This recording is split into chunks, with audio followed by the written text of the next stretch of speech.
The word jihad is mentioned in the Quran about 41 times.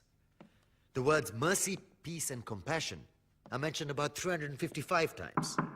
Yes, come in.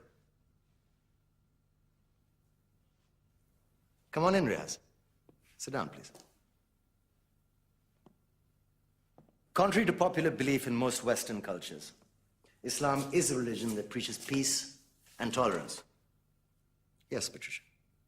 If Islam truly is a religion that preaches peace, then how come the world's most troubled spots, the West Bank, Afghanistan, Pakistan, Iraq, they're all plagued with Islamic terrorism? Well, that depends on your definition of terrorism. Some might argue that the U.S. invasions of countries like Iraq and Afghanistan are also acts of terrorism. No, those were acts of war to get rid of despotic regimes. Or a means of getting at a country's oil. Conspiracy theories. Well, May I?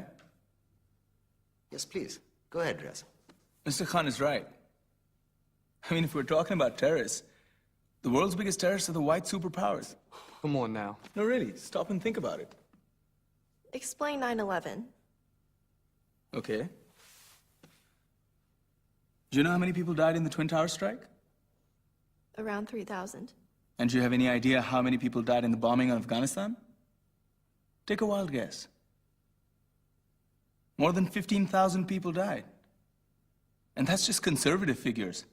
About 50,000 tons of explosives were dropped on innocent civilians.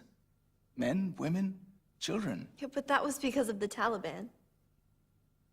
Now that you brought it up, did you know that the Taliban was a creation of the CIA to fight the Russians? Whatever. They were still harboring terrorists.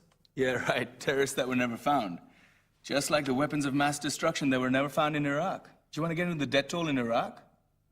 500,000 civilians and counting. And what do Britain and America say when they don't find these weapons? It's simple. They just say sorry. And still refuse to relinquish control of these countries. What are you trying to say? What I'm trying to say is that just because you're American, wear a fancy suit, and call yourself the president, doesn't make you any less of a terrorist.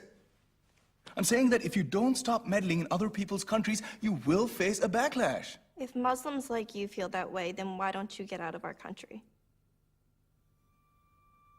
We will.